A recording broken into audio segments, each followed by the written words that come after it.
안녕하세요. 유상민 목사입니다. 오늘까지 장편 소설 3권을 다 읽었습니다. 페이지 수로는 1300페이지 가량 되는 분량입니다. 제가 매일 소설만 읽고 있을 수는 없어서 짬짬이 자투리 시간마다 읽었는데, 그렇게 읽다 보니까는 한 20여일 만에 3권의 책을 읽은 것 같습니다. 물론 한 장도 읽지 못한 날도 많이 있고요. 한 번에 제법 많이 읽은 날도 있었습니다. 어쨌든 그렇게 긴 소설 3권을 오늘 다 읽었습니다. 좋아하는 작가의 소설이고 7, 8년 전에 처음 출판될 당시부터 꼭 읽고 싶었던 책인데 이제야 읽은 것입니다. 그렇게 책을 다 읽고 난 소감은요, 아직까지는 잘 모르겠습니다. 제가 생각했던 것보다 임팩트가 많이 부족하고 또 도입 부분만 길게 읽다가 끝난 그런 느낌입니다.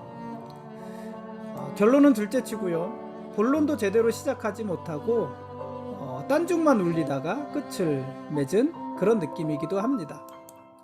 장기로 치면은 포석만 놓다가 끝난 느낌이고요, 음식으로 치자면 국을 먹었는데 간이 전혀 되어 있지 않은 그런 맛입니다. 소설의 중요한 요소인 위기와 절정이 없고 마치 다큐 같은 작가의 생각만 아주 길게 이야기하다가 끝이 났습니다. 그래서 조금 허무합니다. 긴 소설이었는데 하다못해 남녀간의 사랑 이야기도 밋밋했습니다. 그 흔한 사랑을 나누는 장면의 묘사조차 하나도 없었습니다. 그러니 책을 읽고 실망했다고 해야 할지, 아니면 제가 아직도 통찰이 부족하다고 해야 할지 잘 모르겠습니다. 아무튼 오랫동안 읽고 싶었던 책을 읽었으니 그거면 됐다 싶기도 하고, 그러다가도 그래도 뭔가 좀 많이 아쉽다 이런 생각이 들기도 하고 그렇습니다. 오늘은 바람도 많이 불고 추운 날이었습니다. 기분 탓이었는지 모르겠지만은요, 창밖으로 보는 바깥 분위기가 아주 을씨년스러웠습니다. 오늘 저는 봉지 커피를 한 잔 마셨고 생강차도 한 잔 마셨습니다. 기분 같아서는 차를 우려내서 마시고 싶었는데 귀찮았고요. 그래서 모두 인스턴트로 대신 했습니다. 그래도 맛도 괜찮았고 분위기도 나쁘지 않았습니다. 낮에는 좀 많이 졸린 시간이 있었는데 지금은 정신이 맑습니다. 수요기도에도 모처럼 오늘 모였습니다. 잘 마쳤습니다. 저는 오늘 하루를 이렇게 보냈습니다. 오늘 말씀 보시겠습니다. 오늘 읽을 말씀은 고린도전서 5장부터 8장까지 말씀입니다. 사도 바울은 교회 내에서 행해지던 음행의 문제를 5장에서 다루었습니다. 단호히 제거해야 될 음행의 문제를 묵인하고 거기에 안이하게 대처하는 교회를 질책하면서 교회가 음행한 자들을 속히 징계할 것을 촉구했습니다. 바울은 고린도 교회에 대한 소식을 듣는 중에 고린도 교회 성도 중에 아버지의 아내를 취한 자가 있다는 소식을 들었습니다. 아버지의 아내가 누구예요? 촌수로 어머니잖아요. 물론 자기를 낳아준 어머니는 아니었겠죠. 성우를 말을 하는 것이었겠지만은 어쨌든 아버지의 아내를 취했다는 그런 성도가 있다는 소식을 들었습니다. 이런 일은 이방인들 중에서도 없는 아주 가증한 것이었고요. 구약 성경은 이런 문제에 대해서 아주 단호하게 이야기합니다. 돌로 쳐서 죽이라는 것 아닙니까? 그만큼 심각한 죄인 것입니다. 그럼에도 불구하고 교회는 그를 징계하지 않았습니다. 고린도 교회에는 우리가 어제 살펴본 대로 많은 은사가 있고 능력이 있었지만 그러나 삶은 이렇게 엉망이었습니다. 그들은 영적으로 도덕적으로 아주 해이해져 있었습니다. 그들의 삶은 성도답지 못했고 죄에 대한 그들의 처리는 교회답지 못했습니다. 그래서 사도 바울은 교회 내에 이런 음행의 문제에 대해서 깊은 우려를 나타내면서 온 덩이에 퍼진 적은 누룩을 제거하기 위해, 그러니까 이 누룩을 뭐에 비유한 거냐면은 음행을 비유한 거예요. 음행이 누룩과 같아서 온 교회에 퍼져나갈 거라는 것이에요. 그러니 그런 누룩을 제거하기 위해서 온 교회가 힘쓰라는 것입니다. 온 교회가 모여서 음행한 자를 엄히 경계할 것을 요구했습니다. 또 음행한 자를 징계할 것을 요구했습니다. 어떤 징계일까요? 바울은 음행한 자를 교회에서 출교시키라고 이야기합니다. 출교, 교회에서 내보내라는 것입니다. 물론 그들을 교회에서 내보내는 것은 그들의 몸을 사탄에게 내어주는 일이 될 수도 있지만, 그러나 궁극적으로는 그들을 다시 받아들여서 구원에 이르게 하는 일이 될 것이라는 것입니다. 그러나 만일 지금 그들의 죄를 묵인하고 그들에게 징계 주기를 주저한다면 그들을 죄에 대해서 더욱더 무감각하게 하고, 그래서 결국 그들을 구원에서 멀어지게 하는 일이 될 것입니다. 이게 사도 바울의 논지입니다. 여러분, 그러니까는요, 교회에서 잘못한 사람들을 어떻게 대해야 될까를 생각할 때 무엇인가 크게 잘못한 사람들은 감싸주는 것도 중요하지만은, 그러나 징계가 사랑일 때가 많이 있습니다. 교회이기 때문에 사랑해야 되지만은, 그러나 그 사랑의 방법은 다 다른 거잖아요. 사랑한다는 것이 모른 척 해주고, 눈 감아주고, 이해해주고, 감싸주고, 그것이 다 사랑은 아니잖아요. 교회이기 때문에 어떤 잘못에 대해서는 징계하고 책망하는 것, 때에 따라선 출교시키는 것, 그것이 사랑인 것입니다. 만일 교회가 어떤 잘못에 대해서, 성도의 잘못에 대해서 징계하지 않고 묵인하기만 한다면은 그것은 오히려 그의 영혼을 죽이는 일이 될 것입니다. 그래서 사도 바울은 음행한 자들을 교회에서 출교시키라고 한 것입니다. 그렇게 함으로 얻을 수 있는 효과가 두 가지잖아요. 첫째는 그것이 교회에 은밀히 퍼지는 것을 막을 수 있는 것이고, 누룩처럼. 두 번째는 결국 그 영혼을 다시 돌아오게 해서 그가 하나님 앞에 구원받는 자가 되도록 도울 수 있는 일인 것입니다. 그래서 출교시키라, 이렇게 이야기했습니다. 사도 바울은요, 성도 간의 다툼을 세상의 법정으로 가져가는 일도 책망했습니다. 세상을 판단해야 될 교회가 도리어 세상의 법정을 의지하는 것은 교회의 정체성과 영향력 상실로 이어질 것이라고 했습니다.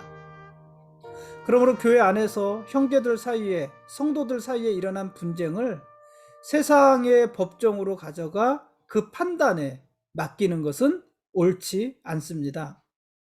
그것은 한 몸인 교회 공동체를 부정하는 것이고, 장차 세상과 천사도 판단할 교회의 권세를 부인하는 꼴이 될 것입니다.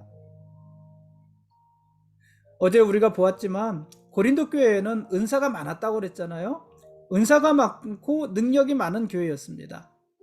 그러니 고린도 교회 성도들은요, 남다른 지혜와 지식의 은사가 자기들에게 있다고 자부했습니다. 우리는 지혜의 은사가 있다, 지식의 은사가 있다, 그렇게 자부했습니다.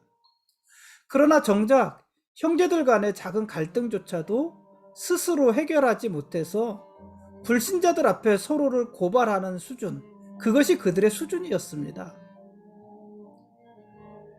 그들의 지혜의 은사, 그들의 지식의 은사가 어떤 경우 어떻게 사용되어졌는지 모르겠는데, 그들 사이에 있는 작은 갈등조차도 그들의 지혜와 지식으로는 풀어갈 수 없었다는 것이에요. 그래서 세상의 법정에 그 모든 것을 맡기고 그 판단에 의지한 것입니다. 이들을 보면 고린도 교회 성도들은 가증한 음행에 대해서도 안일하게 대처했잖아요. 그들을 징계하지 않았었잖아요. 그런데 그들이 자기들의 이익과 얽힌 사소한 문제들, 그 사소한 일들에 대해서는요, 아주 민감하게 반응하고 그것을 법정 소송까지 몰고 간 것입니다. 왜냐하면 음행의 문제는요, 남의 일일 수도 있고 또 내 일일 수도 있어요. 남의 일이라면 나와 큰 상관이 없고 내 일이라면 눈 감아주면 좋겠는 거예요. 그렇죠? 그러니까 민감하지 않은 것입니다. 그러나 내 이익과 관계되는 일, 뭐 내 돈에 관계되는 일일 수도 있고 내 자존심에 관계되는 일일 수도 있고 내 명예에 관계되는 일일 수도 있고, 이런 일들은 작은 것이라 하더라도, 사소한 것이라고 하더라도 예민했던 것입니다. 그래서 그런 이해관계에 얽힌 일들은 세상의 법정으로 몰고 가고 소송까지 몰고 간 것입니다. 교회 성도들을, 형제들을 법정에 세워서라도 자기가 옳다는 것을 입증하고 어떤 손해도 자기는 보지 않을 것이고 자기의 욕심은 어떤 것이라도 다 채우고야 말겠다는 그런 욕심, 의지, 이런 것이 가득했던 것입니다. 한마디로 고린도 교회의 성도들은요, 십자가의 영성이 아니라 세속적인 욕망에 사로잡혀 있었던 그런 사람들이었던 것입니다. 여러분, 서로의 잘잘못과 상관없이 성도들이 세상 법정에 서로를 고발하는 것은요, 그것 자체가 교회의 허물입니다. 개인적으로는 세상 법정에서 승리할 수도 있겠지요. 그래서 자기 이익을 얻을 수 있겠지요. 손해보지 않을 수 있겠지요. 개인적으로는 승리했다고 생각할 수도 있겠지만, 그러나 성도들의 문제가 서로 간에 법정에 고소되는 그 순간에 교회는 이미 패배하는 것입니다. 여러분, 그러므로요, 차라리 내가 불의를 당하고 손해를 감수하더라도 세상 법정에 고발하지 않는 것이 옳습니다. 그게 바울의 말입니다. 그것이 형제와 화해하고 교회의 일치를 이루면서 세상의 덕을 세우는 길이 되는 것입니다. 사도 바울은 성도의 몸이 그리스도의 지체이며 값주고 사신 성령의 전임을 상기시킵니다.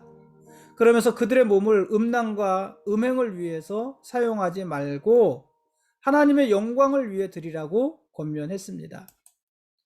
그리스도의 값진 희생을 통해서 구속된 성도의 몸은 그리스도와 연합된 그리스도의 지체인 것입니다. 그런데 그런 고귀한 몸을 창기와 합하여서 창기의 지체로 만드는 것은 그리스도의 고귀한 희생과 성도의 존귀한 지위를 욕되게 하는 것입니다. 그것은 그리스도와의 연합을 부정하는 일이기도 합니다. 여러분, 우리 영혼이요, 두 주인을 섬길 수 없듯이 우리 몸도 마찬가지입니다. 거룩함과 속됨이 우리 몸에 같이 있을 수 없는 것입니다. 사도 바울은 우리 몸과 몸의 행실은 구원이나 죄와 아무 상관없다는 주장을 반박하면서 음행은 몸에 대한 죄라고 일깨우고 음행을 피하라, 이렇게 고린도 교회 성도들에게 경고했습니다. 우리 몸은 함부로 다루어도 되는 것이 아닙니다. 우리 몸은 주님이 핏값으로 사셨고 하나님의 성령이 거하시는 하나님의 거룩한 성전인 것이기 때문입니다. 고린도전서 7장부터는 고린도 교회가 사도 바울에게 보낸 질문에 대한 답변입니다. 고린도 교회의 첫 번째 질문은 부부관계에 대한 것이었습니다. 바울 당시에는요, 육체를 악한 것으로 보면서 금욕주의적인 삶을 가르치는 자들이 있었는데 이들을 영지주의라고 합니다. 이단입니다. 영은 선한 것이고 육체는 악한 것이라는 거예요. 그래서 육체에게 고난을 주는 것입니다. 악한 것이니까. 그게 금욕이죠. 금욕주의적인 삶을 가르치는 영지주의라는 이단들이 있었습니다. 아마도 고린도 교회에도 이런 영지주의자들의 가르침이 있었고, 그래서 금욕의 문제에 대한 많은 갈등들이 있었던 것 같습니다. 특히 부부관계에 있어서 그랬던 것 같습니다. 이에 대해서 사도 바울은 물론 금욕적인 삶의 긍정적인 면도 있지만, 그러나 음란과 음행에 빠지지 않기 위해서 부부관계를 피하지 말 것을 권면했습니다. 부부간의 성은요, 악하지 않습니다. 오히려 그것은요, 하나님이 주신 선물입니다. 그러므로 부부는 서로에게 성적인 의무를 다해야 합니다. 한 몸의 연합과 성결함을 지키기 위해서 서로의 성적 욕구를 존중해주고, 남편은 아내의 성적인 욕구를, 아내는 남편의 성적인 욕구를 서로 존중해주고, 서로의 영적 필요에도 민감해야 됩니다. 부부는 기도하기 위해서 얼마간 합의한 것이 아니라면 분방하지도 말아야 합니다. 방을 따로 쓰지도 말아야 합니다. 그것이 바울의 가르침입니다. 바울은 물론 할 수만 있다면 독신이 좋다고도 했습니다. 그러니까 독신이나 결혼은요, 모두 하나님께서 주신 선물인 거예요. 그러니까 하나님이 각자에게 주신 은사에 따라서 독신으로 있을 수도 있고 결혼을 할 수도 있는 것입니다. 그것은 옳고 그름의 문제는 아닙니다. 그러나 바울은 결혼의 문제에 대해서는 그렇게 좀 관대한 편이었지만은 이혼의 문제에 대해서는 아주 엄격했습니다. 남편이나 아내를 떠나거나 버리지 않고 결혼 관계를 잘 지켜가는 것, 그것이 주님의 명령이라고 단언했습니다. 바울은 우상에게 바친 제물을 먹는 문제에 대해서도 답변했습니다. 바울은 우상에게 바쳐진 제물을 먹고 말고보다 중요한 것은 서로를 사랑하고 또 서로에게 덕을 세우는 것이라고 했습니다.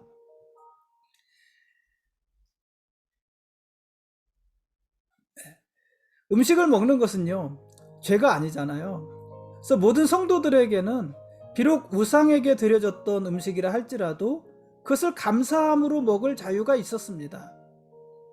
그러나 만일 어떤 사람이, 특별히 믿음 없는 사람이 우상에게 드려진 제물을 먹는 것으로 인해서 넘어진다면 성도는 그 사람을 위해서, 자기를 위해서가 아니라 그 사람을 위해서 우상의 제물을 먹지 않을 수도 있는 것이라는 거죠. 그것이 바로 사랑인 것입니다. 그러니 우상의 제물을 먹는 것이 옳은가 그른가, 그것이 문제가 아니라 어떻게 하는 것이 사랑인가, 어떻게 하는 것이 다른 사람을 위한 것인가, 그 기준으로 해야 한다는 것입니다. 지금까지 고린도전서 5장부터 8장까지 말씀에 대한 길라잡이였습니다. 내일 읽을 말씀은 고린도전서 9장부터 11장까지 말씀입니다. 여러분, 이 고린도전서 말씀은 제가 여기서 이렇게 오늘 길라잡이 영상을 하는 게 조금 힘이 드네요. 왜냐하면 이게 뭐 너무 분량이 많기도 하고 어디까지 이야기를 해야 될지도 모르고 그렇습니다. 여러분, 그러나 읽어보십시오. 잘 읽어보십시오. 어렵지는 않습니다. 잘 읽어보면은 그냥 다른 설명이 필요할까 싶습니다. 잘 읽어보시는 것을 여러분들에게 권면을 합니다. 어쨌든 지금까지 5장부터 9장까지 8장까지 말씀을 보았고요. 내일은 9장부터 11장까지 말씀을 읽겠습니다. 여러분 잘 읽어보십시오. 지금까지 살펴본 바울의 권면은요, 교회 밖이 아니라 교회 안의 성도들을 향한 것이었습니다. 그런데 고린도 교회 성도들 중에는 이 바울의 권면이 누구를 향한 것인가, 이것에 오해한 사람들이 있었습니다. 그러니까 모든 사람에게 똑같이 적용을 한 것이에요. 그래서 바울이 특별히 음행에 관한 바울의 권면을 모든 사람에게 적용을 했는데, 그러다 보니까 교회 밖의 사람들, 세상 사람들 중에서 그렇게 음행하고 넘어지고 실수하는 사람들이 얼마나 많아요. 그들과 상종하지 않으려는 사람들도 많이 있었습니다. 왜냐하면 죄인들이니까, 음행했으니까. 그렇게 바울의 권면을 이해한 것입니다. 물론 음행은요, 교회 안에서나 교회 밖에서나 모두 악한 것입니다. 음행만 그렇겠습니까? 탐욕, 우상 숭배, 모욕, 술 취함, 이혼, 이런 것들도 다 마찬가지 아니겠습니까? 이런 것들은 교회 안에서나 밖에서나 모두 악한 것이고요. 특히 교회 안에서는 제거해야 될 묵은 누룩과 같은 것들입니다. 그러나 바울은 그것이 똑같은 죄지만 똑같은 기준으로 세상과 그 교회 밖과 교회 안을 대하지 않았습니다. 사도 바울은 교회 밖, 세상을 그런 문제로 판단하며 정죄하지 않았습니다. 왜 그랬을까요? 교회 안에서는 하지 말아야 되고 교회 밖의 사람들은 해도 된다, 그런 의미가 아니라 뭐 교회 안이나 밖에서 다 죄지요. 악한 것이지. 하지 말아야 될 일이지만 바울이 똑같은 잣대를 들이대지 않은 것은 세상은 우리가 판단하고 정죄해야 될 대상이 아니라 전도해야 될 대상이었기 때문에 그렇습니다. 세상은 우리가 니네 그래서 죄인이야. 니네 그래서 안 돼. 우리와 같이 있을 수 없어. 이렇게 할 대상이 아니라 그들이 그렇게 악한 삶에 빠져 있기 때문에 거기서 우리가 건져내야 될 대상이라는 것이에요. 세상의 죄에 대해서는요, 최종적으로 하나님이 판단하실 것입니다. 교회는, 그러니 교회와 우리 성도들은 세상의 그 죄에 대해서 판단하고 정죄할 것이 아니라 그들이 그곳에서 나올 수 있도록 그들을 바르게 이끌어주는 일을 해야 되는 것입니다. 그게 전도잖아요. 근데 우리는 가끔 이것을 거꾸로 적용할 때가 있습니다. 음행과 음란과 탐욕과 술취함과 이혼과 뭐 이런 문제에 대해서 교회 안에서 우리들끼리는 서로 너그럽게 대하고 교회 밖 세상을 향해서는 거기에 대해서 눈에 불을 켜서 쉽게 정죄하며 판단할 때가 많이 있습니다. 교회 안에서는 너그럽고 교회 밖에서는 아주 냉정한 것입니다. 그러다 보니 교회 안에서는 서로가 문란하고 교회 밖에서는 사람들에게 배척을 당하고 있는 것이 아닌가, 이런 생각이 듭니다. 여러분, 거꾸로 가야 됩니다. 교회 안에서는 단호하게 악한 것을 제거해야 합니다. 그리고 선을 행해야 됩니다. 그 일에 있어서 단호해야 됩니다. 그래야 교회의 거룩함을 지킬 수 있는 것입니다. 그러나 교회 밖을 향해서는 우리가 긍휼의 마음을 더 가져야 합니다. 쉽게 정죄하면서 판단하기 전에 그들을 더 많이 이해하고 더 많이 용납하고 그러면서 그들을 그리스도께로 이끌어 줄 수 있어야 합니다. 이렇게 하는 것이 옳은 것입니다. 오늘은 여기까지 하겠습니다. 예수님이 우리의 왕이십니다. 그리고 우리는 그분의 거룩한 백성들입니다. 고맙습니다.